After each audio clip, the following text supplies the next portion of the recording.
है माटी की मूर्ति। माटी की मूर्ति नाम से रामरक्स बेनीपुरी ने रेखा चित्र विधा की रचना की, जो कि हजारीबाग सेंट्रल बाग में रहती हुई लिखी गई थी। इसका प्रकाशन वर्ष 1946 है। 1946 में उन्होंने 11 रेखा चित्र लिखे और एक रेखा चित्र और जोड़कर 1953 में इसको पूर्णता दी। इस प्रकार 1953 में ये एक पूर्ण रेखा चित्र बनकर तैयार हो गया, लेकिन इसका प्रकाशन वर्ष 1946 ही आता है। इसमें 12 रेखा चित्र है। इन 12 रेखा चित्रों में लेखक ने पहली भूमिका में ही कह दिया था, लेखक ने इसकी भूमिका ये माटी की मूर्ति नाम से लिखी और भूमिका में ही कह दिया था कि ये मैं किसी की कहानी नहीं लिख रहा हूँ, बल्कि ऐसे मेरी काल्पनिक कहानियाँ नहीं है, बल्कि मैं जो मेरे आसपास जो व्यक्ति थे, मेरे परिवार के, मेरे ननिहाल के, मेरे गांव के, उन व्यक्तियों के ही शब्द चित्र लिख रहा हूँ, उनकी जीवनी लिख रहा हूँ। इस प्रकार ये 12 रेखा चित्र है। पहला है रजिया, जो कि उनके गांव की एक चूड़ीहारिन थी। दूसरा है बलदेव सिंह, जो कि एक उनके गांव का पहलवान था। फिर है सरजू भैया, जिसको कि वो मुंह बोले भैया कहते थे।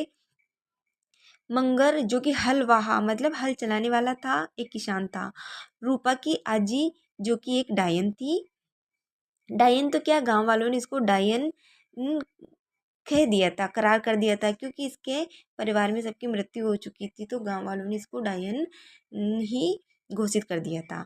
देव, जो कि लेखक के बचपन का मित्र था, जो कि बहुत ही साहसी था।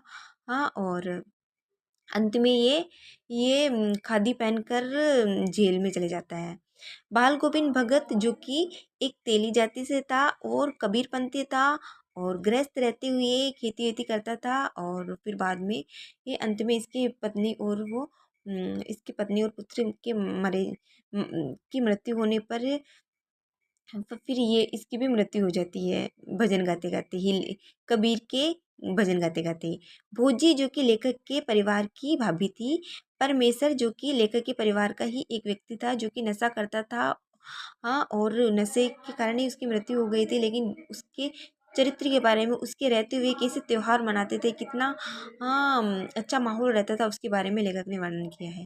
बेजू मामा, जो कि जेल एक 30 रुपए के खातिर जेल में चले गए थे और उन्होंने 30 साल जेल में ही बिता दिए थे। ये जब जेल से छूट के आते तो वापस छोटी मोटी ही चोरी करके फिर से जेल में चले जाते।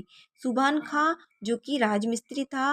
और बुधिया, जो कि लेखक के ही गांव की एक लड़की थी, जिसके बारे में लेखक ने वर्णन किया है। इस प्रकार ये माटी की मूर्ति रेखा चित्र